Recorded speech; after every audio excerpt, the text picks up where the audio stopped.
It is the early morning of April 22nd, 1948. Nashwa is locking the front door of her house. She's 31 years old, the wife of a school teacher, the mother of 3 children. The youngest is still in her arms, the oldest clutching the hem of her dress. Her husband is carrying 2 suitcases and a rolled carpet. Everything else stays behind. The furniture her mother gave her when she married, the dishes, the children's school books, the lemon tree in the courtyard that her father-in-law planted when the house was built. She locks the door because she believes she's coming back. Everyone believes they're coming back. This is temporary. A week, maybe 2, until the fighting dies down. The British are still here technically. The Arab armies will intervene. Someone will restore order. They'll return, unlock the door, and resume their lives. She puts the key in her pocket. Outside, the Wadi Nisnas neighborhood is in chaos, and beyond it, Haifa is emptying. Over the past 48 hours, Jewish forces, the Haganah, have launched Operation Biur Hametz, sweeping down from the heights of Mount Carmel into the Arab neighborhoods below. Mortar rounds have fallen on the market district. Loudspeaker trucks have rolled through the streets broadcasting warnings in Arabic. Some of the warnings urge residents to stay, promising safety. Others warn of what happened at Deir Yassin 3 weeks ago. Deir Yassin. The name moves through the Arab population of Haifa like a current of electricity. Everyone has heard the stories. The village near Jerusalem, where the Irgun and the Stern gang fighters killed civilians. The bodies were thrown in the quarry. The details vary with every telling. Some are accurate, some are exaggerated, but all of them are terrifying. The Jewish mayor of Haifa, Shabtai Levi, pleads with Arab leaders to tell their people to stay. He's genuine. Levi has lived alongside Haifa's Arab community for decades, and he doesn't want to see them leave. Some Arab leaders urge their people to remain. Others have already left. The Arab Higher Committee sends mixed signals. Some local leaders tell residents to evacuate temporarily so Arab armies can retake the city without civilian casualties. The resulting mixed message is a stampede. Roughly 60,000 of Haifa's 70,000 Arab residents flee over the course of several days. They head for the port, where boats are waiting for them to take them to Acre, to Lebanon, to anywhere. Families crowd the quayside with whatever they could carry. British soldiers watch from their positions, maintaining order but doing nothing to stop the exodus. Meanwhile, Nashwa and her family reach the port. The boat is a fishing vessel, packed so tightly that the gunwale sits inches above the waterline. Her husband lifts the children aboard. She steps on last, turning to look back at the city one more time. The slopes of Mount Carmel, the German colony, the Baha'i gardens, the minarets and church steeples, the city where she was born, the city where her children were born. She will never see it again. She will never unlock that door. The key will stay in her pocket, then in a drawer, then in a box her grandchildren will keep. One of thousands of keys carried by Palestinian refugees as proof that they had homes, that they belonged somewhere, that they were not always refugees. Across Palestine in the spring and summer of 1948, scenes like this are unfolding in village after village, city after city. Some Palestinians flee the fighting. Some are expelled at gunpoint. Some leave on the advice of Arab leaders who promise a swift return. Some are driven out by deliberate military operations designed to clear territory for the new Jewish state. The mechanisms vary, the results are the same. Over 700,000 Palestinians will lose their homes. Israel will call this the year of the War of Independence, the birth of a nation after 2,000 years of exile, the fulfillment of the promise. Palestinians will call it the Nakba, the catastrophe.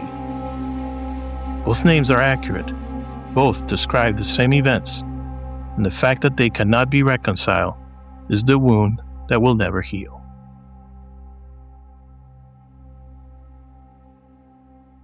This is part 3 of our series on Israel and Palestine, the War of Independence, the catastrophe. You know how they say you can't understand someone until you walk a mile in their shoes? Well, I'd argue you can't understand a nation until you've walked through its history. Not just the highlight reel or the sanitized version you find in textbooks. I mean really getting into its DNA. Those defining moments that shaped everything that came after. Those moments where paths were chosen, where decisions were made in palaces and backrooms and city streets that changed the course of millions of lives.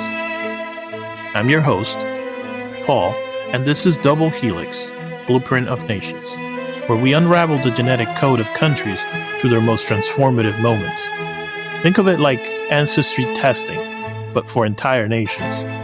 We dig deep into the historical DNA, finding those crucial moments that made countries who they are today.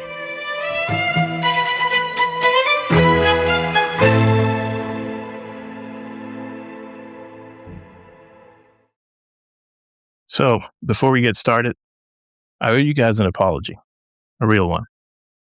This episode, if you have not noticed, is 2 months late. That is 2 full months. And in podcasting terms, that's basically disappearing off the face of the earth. And I know that. So, what happened was, I went on vacation. I was away from my computer, away from my notes, away from everything. And the break ended up being way longer than I planned for the podcast. So I won't sit here and make excuses because there's really no good excuses at this point. So if you've been checking your feed waiting for this episode, I'm really sorry. That's on me. The good news is I am back. I'm recharged and I'm not going anywhere. We're picking the series right back up where we left it and we are going to finish it. If you're just finding the show, please go back and listen to episodes 1 and 2 first because you're going to need them for what comes next. And if you've been here for the whole time, waiting through 2 months of silence, once again, thank you. I appreciate you coming back to listen to the show.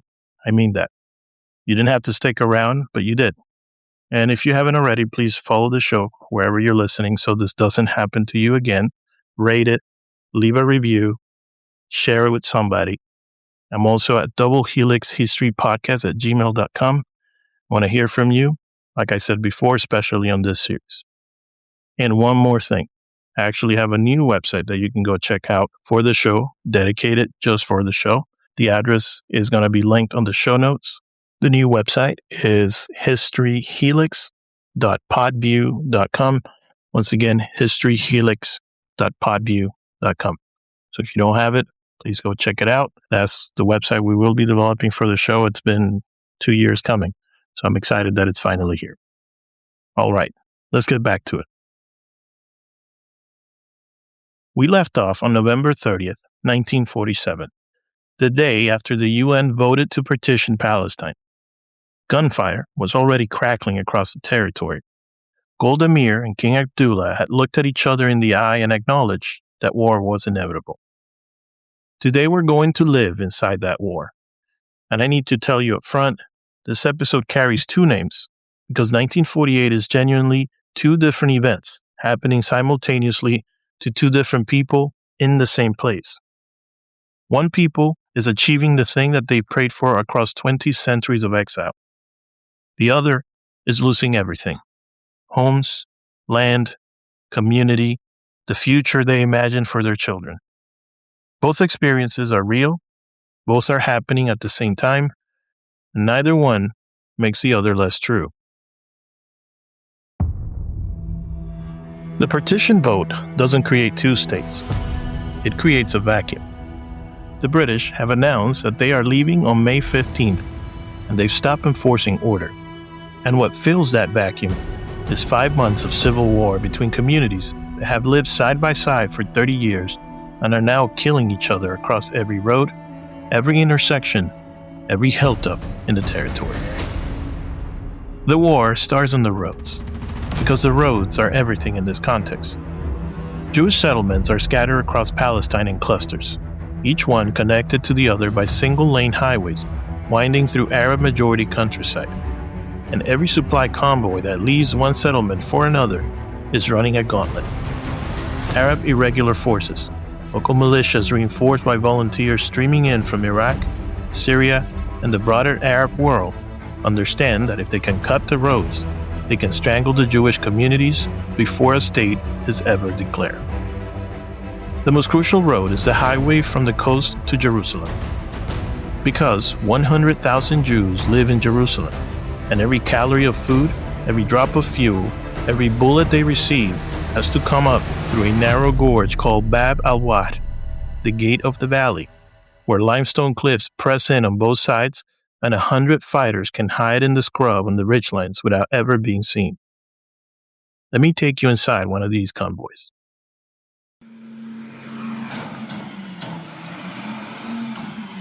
A convoy of 3 armored supply trucks is winding uphill through the gorge. And when the convoy commander says armored, they mean metal plates welded over the windows by hand in a workshop in Tel Aviv, with narrow slits cut for the driver to see through. The plates stop pistol rounds, but they cannot stop rifle rounds, and the men inside know this. They sit on crates of flour and ammunition in heat that builds inside the metal box until the air feels solid.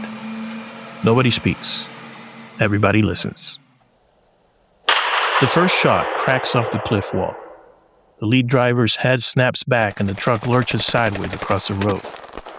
And in the space of 3 seconds, the convoy is trapped. Can't advance past the stalled truck, can't reverse on the road this narrow, can't leave the vehicles because fire is coming from above and the terrain on both sides is impassable.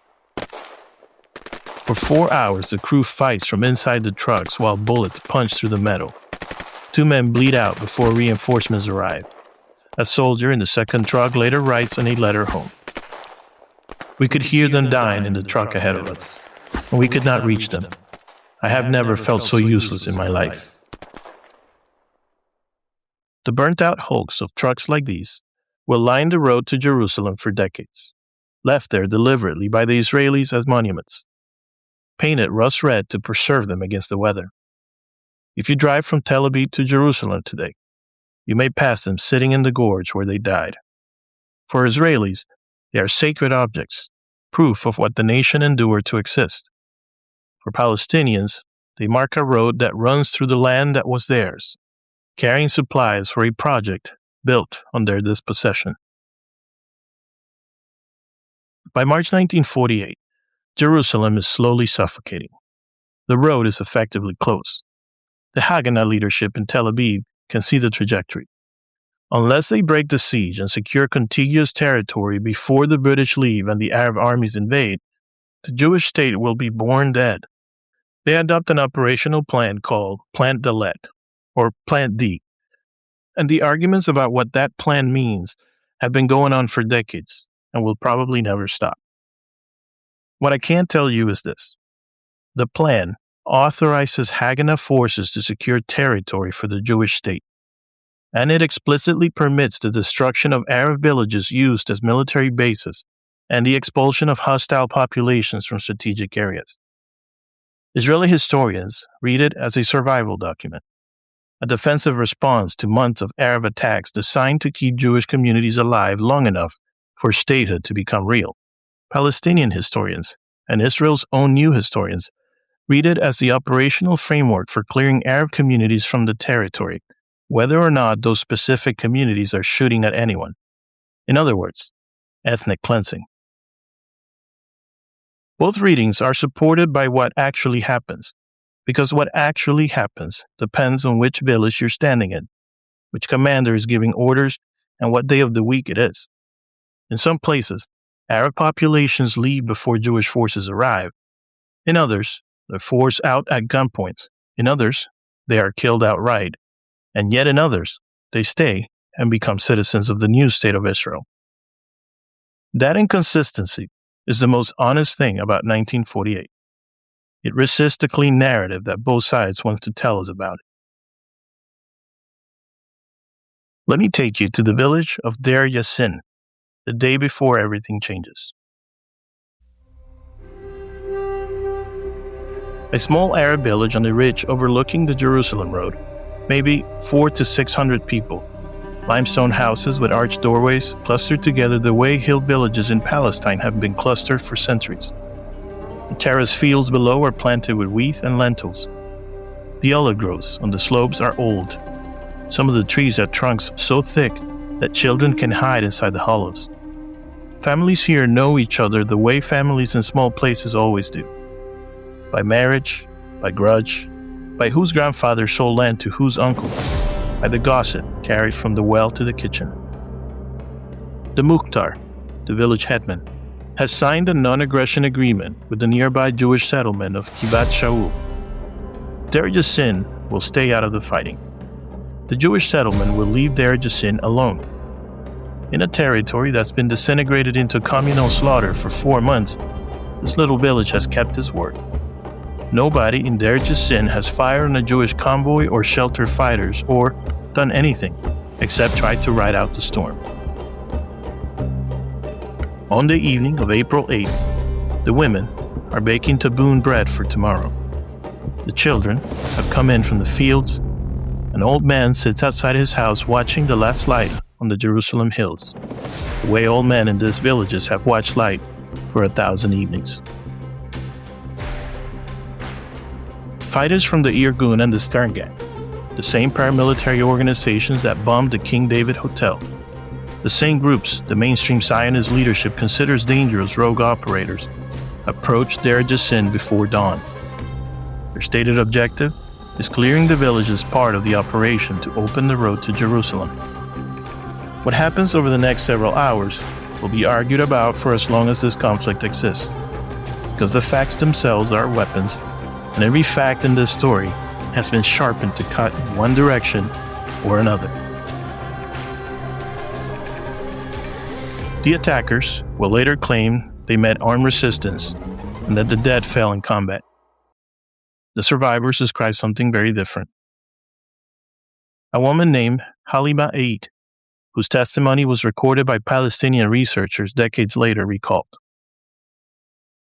They lined us up against the wall and started shooting. I was hit on the side. I pretended to be dead. Families pulled from houses and stood against walls. Bodies in the quarry at the edge of the village. Homes blown apart with people still inside them.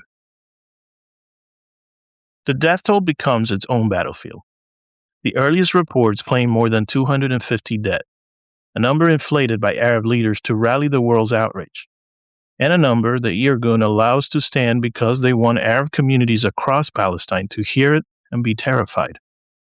Later scholarship by Birzeit University's Sharif Kanana, by Israeli historian Benny Morris, settles on a figure between 100 and 120 dead, the majority of them civilian, women, elderly, and children. Whether the number is 120 or 250, what happened at Deir Yassin is a massacre of unarmed people in a village that had a peace agreement with its neighbors, carried out by fighters who were condemned immediately by the mainstream Zionist leadership, and whose actions will define the Palestinian experience of 1948 more than any battle or any border. Because Deir Yassin doesn't stay in Deir Yassin. The name travels. The Arab Higher Committee broadcast the massacre across the Arab world, amplifying every detail to rally support for military intervention. They're trying to generate outrage. What they generate instead is panic, a cascading, territory-wide terror that will displace more Palestinians than any military operation could have.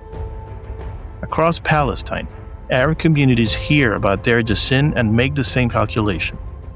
If we stay, our village is next. Jewish forces in some areas reportedly use loudspeakers to make the lesson explicit. Remember Deir Yassin. The effect is like watching a crack spread through glass. Villagers who might have stayed, who might have negotiated with the new authorities, who might have accepted minority status under a Jewish government the way communities have done throughout history in many parts of the world, They pack instead, and they take everything they can carry, and they leave. The exodus accelerates from a trickle of local displacements into a flood that will sweep 700,000 people from their homes. And 4 days after Deir Yassin, Arab forces ambush a Jewish medical convoy heading to Hadassah Hospital on Mount Scopus. 78 people are killed: doctors, nurses, patients, university researchers, people whose work was saving lives. While British forces stationed nearby arrived too late to prevent the massacre. Atrocity begets atrocity. Each side's war's act becomes the other side's justification for the next one. And in the spring of 1948, both communities are falling through a cycle that has no bottom. We are now in Tel Aviv on May 14th of 1948. The room is a small hall in the Tel Aviv Museum of Art, chosen because it's available, because it's defensible, and because the windows can be blacked out against the Egyptian air raids that everyone expects by morning. There will be no foreign heads of state, no international press gallery, no flags draped from balconies. The ceremony has been thrown together in days because the British mandate expires at midnight and the Arab armies are expected within hours of their departure. This is a nation being born in a room that smells of fresh paint and anxiety. David Ben-Gurion stands beneath a portrait of Theodor Herzl. Herzl, who 51 years ago in Basel told a Congress of Delegates that he founded the Jewish state and was greeted with the laughter of the people who loved him but thought he'd lost his mind. Herzl, who died at 44 without ever setting foot in Palestine. His face hangs on the wall above Ben-Gurion like a promise kept by someone who didn't live long enough to know it would be. Ben-Gurion is 61, short and stocky, that wild corona of white hair making him look like a prophet who wanders in from the desert in his spare time. He's been preparing for this moment since he stepped off of a boat in Jaffa port as a 20-year-old Polish immigrant in 1906, when the idea of a Jewish state was a dream shared by a few thousand idealists and mocked by everyone else on earth. His hands are steady. He begins to read.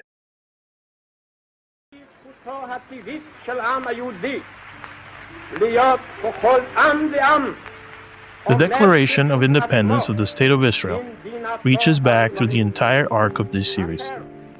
The historical connection to the Jewish people to the land, the Balfour Declaration, the UN partition plan, and then reaches into the open wound of the century. The catastrophe which recently befell the Jewish people, in which millions of Jews in Europe were forced into extermination camps. The Declaration doesn't dwell on the Holocaust. It doesn't need to. Every person in the room has lost someone. Some of them have numbers tattooed on their arms. The words are a door open briefly onto an abyss that everyone present carries inside of them. Then, the Declaration itself. A Jewish state, by virtue of our natural and historic right, and on the strength of the resolution of the United Nations General Assembly. 16 minutes. That's how long the reading takes. And when Ben-Gurion finishes, the room cracks open. People are weeping, clutching each other, singing Hatikva in voices so raw with what this moment means that some of them can barely get through the words. 2,000 years of next year in Jerusalem, the destruction of the temple, Hadrian's erasure, the pogroms, the ghettos, the cattle cars, the camps, the smoke, the ovens. All of it pressing upwards through the floor of this modest museum hall, and these 250 people standing on top of it all, singing a national anthem that says, "Despite everything we hoped, and the hope was not in vain." Ben-Gurion will write in his diary that night, "I feel like the bereaved among the rejoicers." He knows what's coming by morning. Within 11 minutes of the declaration, the United States extends recognition, the Soviet Union follows, the Jewish state finally exists.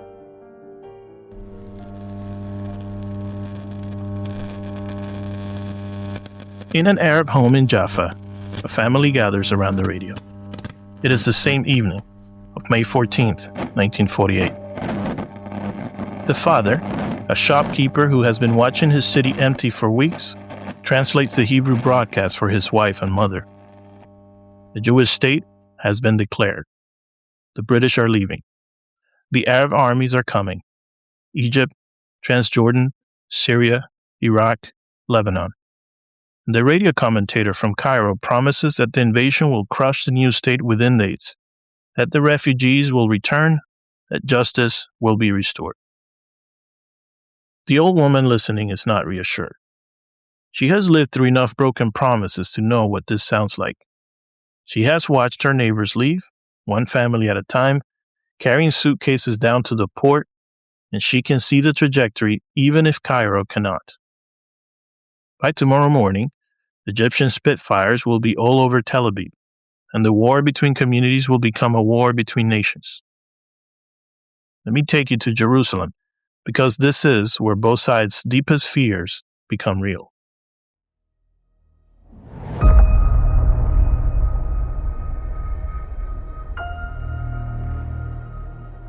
Five Arab armies crossed the border: Egypt from the south, Syria from the northeast, Lebanon from the north, Iraq from the east. The most critical front is Jerusalem, where the 100,000 Jews in the city are under siege from Transjordan's Arab Legion, the only Arab force capable of fighting a conventional war. They are British trained, British officered, commanded by the legendary Gluck Pasha. The Jewish quarter of the old city falls after 2 weeks of combat so close that soldiers can hear each other breathing through the ancient walls. The Arab Legion bombs the synagogues. The Jewish residents are expelled from the quarter where their families have prayed for generations. And the Western Wall, the last remnant of the Second Temple, the holiest site in Judaism, the place where this entire series began in the year 70 CE, passes into Jordanian hands. Jews will not be permitted to visit the wall for 19 years.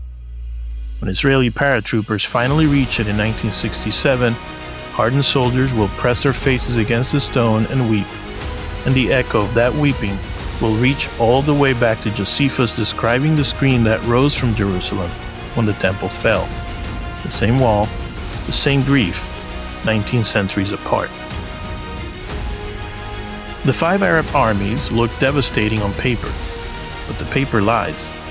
There is no unified command, no coordinated strategy, no shared objective beyond the rhetoric of destroying the Jewish state. King Abdullah of Transjordan is privately negotiating to annex the West Bank for himself. Egypt views Abdullah as a rival to be contained. Syria and Iraq and Lebanon have their own domestic calculations. So, what looks like an overwhelming combined assault on paper is in practice 5 separate wars fought by armies that can barely communicate with each other. And facing them, a Jewish force that fights with the particular ferocity of people who have nowhere else to go if they lose. The soldiers of Egypt and Iraq will go home to countries that are not under any threat if the war goes badly. The soldiers of Israel have no home to go back to. For them, defeat means the end of everything. That asymmetry decides the war. A UN brokered ceasefire in June gives the Israelis 4 weeks to import Czech weapons, rifles, artillery, and aircraft that transform the military balance overnight. When the fighting resumes in July, the newly formed IDF, Israeli Defense Force, goes on the offensive across every front. And the offensive produces events that gives this episode its second name.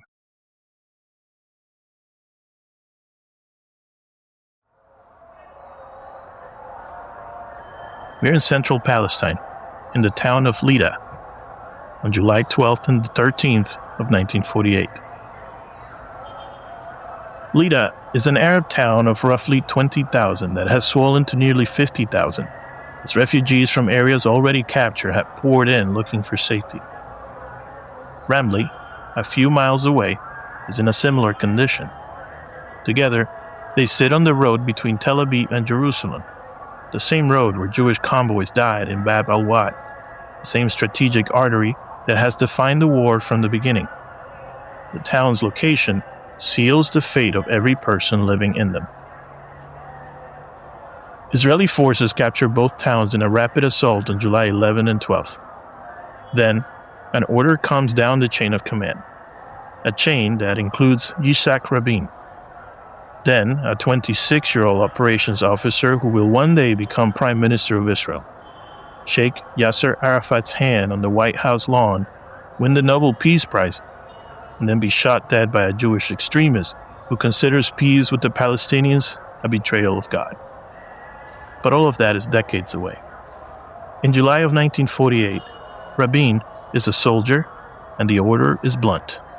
The population is to be expelled. In his memoirs, Rabin describes the moment with an honesty that the Israeli censors initially tried to suppress. We walked outside, Ben-Gurion accompanying us. Alon repeated his question. What is to be done with the population? Ben-Gurion waved his hand in a gesture which said, drive them out. Somewhere between 50,000 and 70,000 people are forced out of their homes at gunpoint and told to walk east towards the Jordanian lines. The march covers 10 to 15 miles through the exposed terrain in July heat, and the accounts left by survivors have the quality of testimony that people give only once because they cannot bring themselves to tell it again. Let me take you on that road.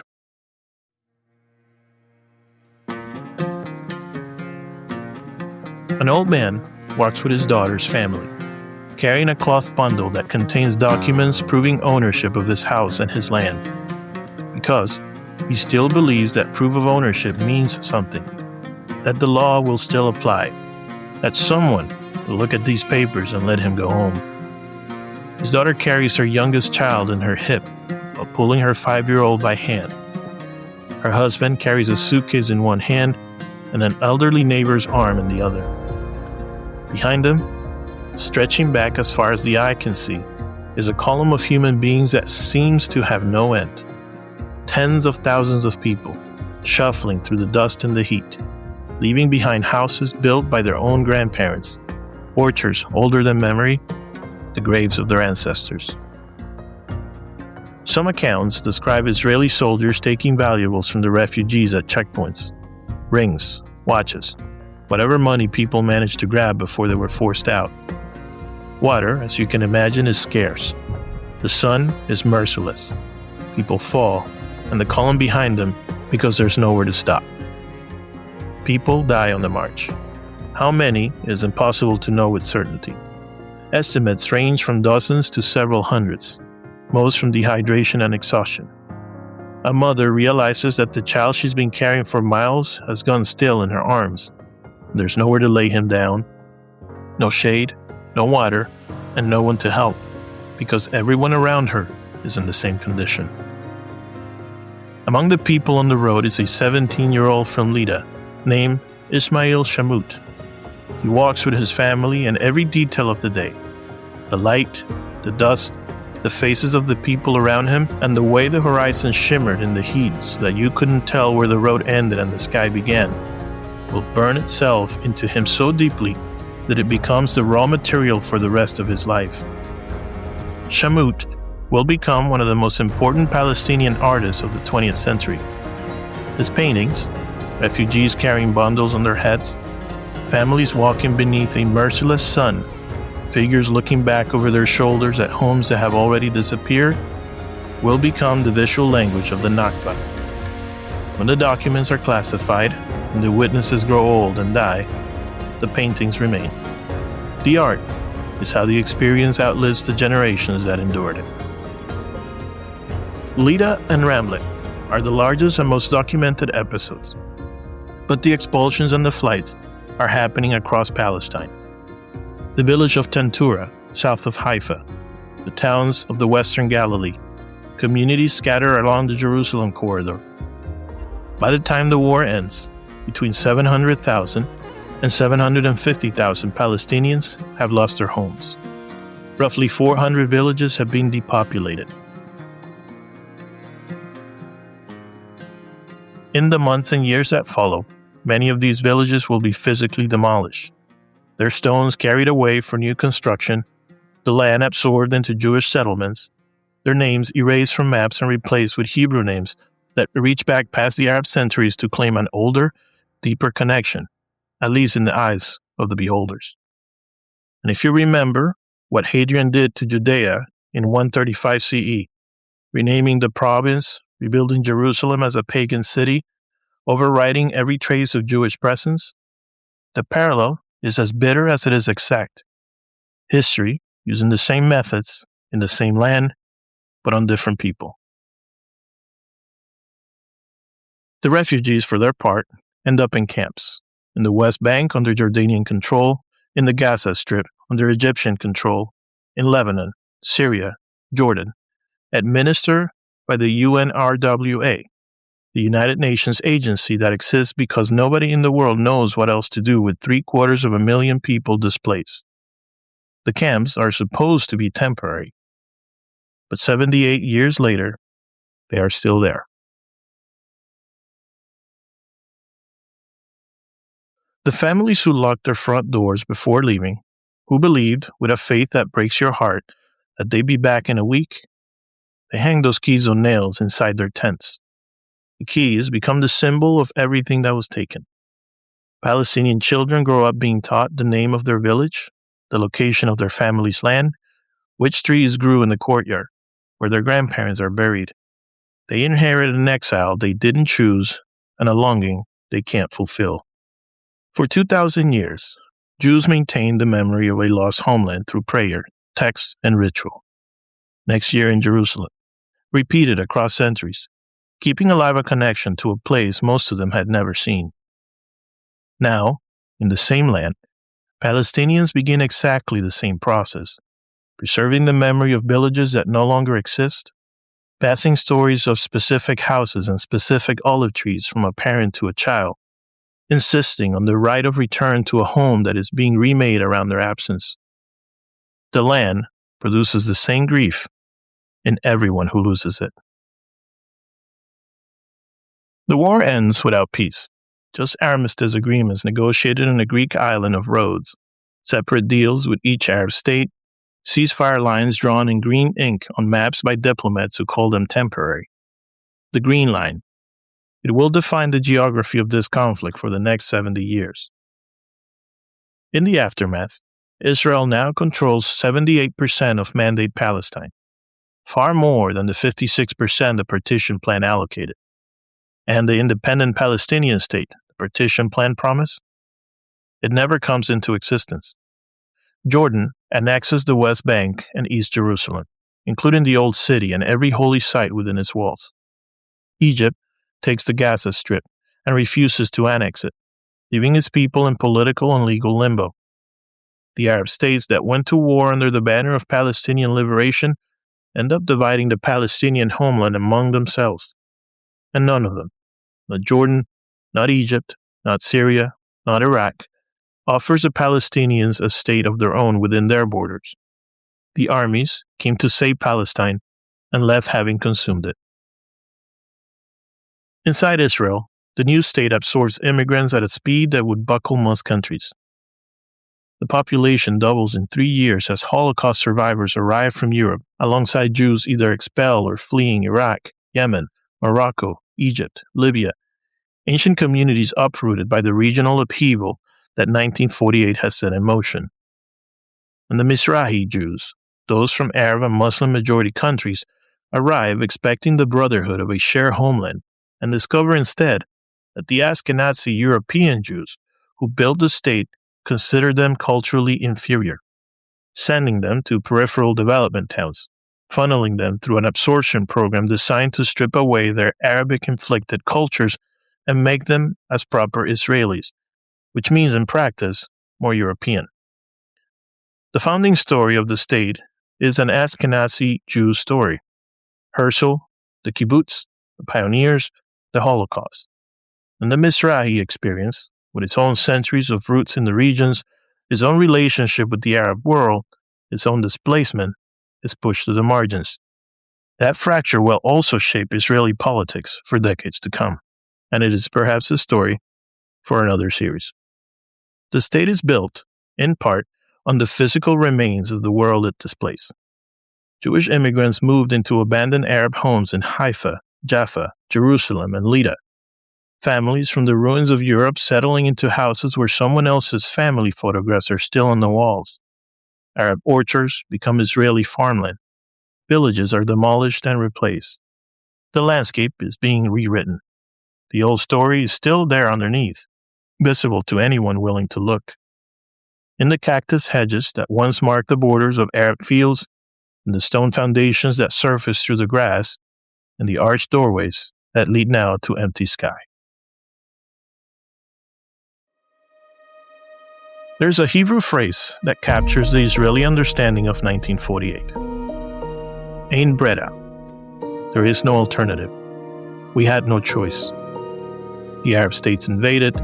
We were outnumbered, outgunned, fighting for survival in the shadows of the Holocaust. And we did what we had to do. And there is an Arabic phrase that captures the Palestinian understanding of that same year. Hak al-Auda, the right of return. We were driven from our homes. Our villages were destroyed. Our keys are still in our pockets. We have the right to go back. The Israeli phrase is the voice of a people who face annihilation and refuse to die. The Palestinian phrase is the voice of a people who were dispossessed and refuse to forget. Each one is morally grounded, internally coherent, and completely irreconcilable with the other. The question is, what do you do with that? Because the moment you say the Nakba was a necessary prize for Jewish survival, you've told 750,000 people that their homes, their lives, their futures were acceptable collateral. And the moment you say the creation of Israel was an act of colonial dispossession, you told the people who just survived the worst crime in human history that their need for safety is illegitimate. I don't think either one is true. What I think is true is that 1948 is the year when two legitimate needs collided, and the collision produced an injustice that has never been addressed. The Jewish need for a state was real and desperate and born from centuries of persecution that culminated in industrialized murder. The Palestinian right to their homeland was real and grounded in generations of presence, labor, and belonging, and the world forced a resolution that honored one at the expense of the other, then looked away from what it had done. The refugees are still in the camps. The keys are still in the drawers. The state is still standing, and the question of how to reconcile these realities, or whether reconciliation is even possible, is the question that every subsequent crisis in this conflict has failed to answer.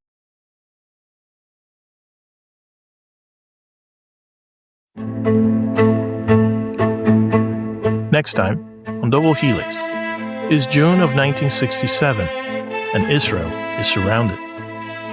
Egypt has closed the Straits of Tiran, massed troops in the Sinai, and signed military pacts with Jordan and Syria. In 6 days, the Israeli military will transform the map of the Middle East, conquering the Sinai, the Golan Heights, the Gaza Strip, and the West Bank, including East Jerusalem and the Old City. Jewish soldiers will stand at the Western Wall for the first time in 19 years, and the victory that feels like salvation will become an occupation that defines Israeli and Palestinian life for the next 60 years. Until then, thank you for listening. We will see you soon.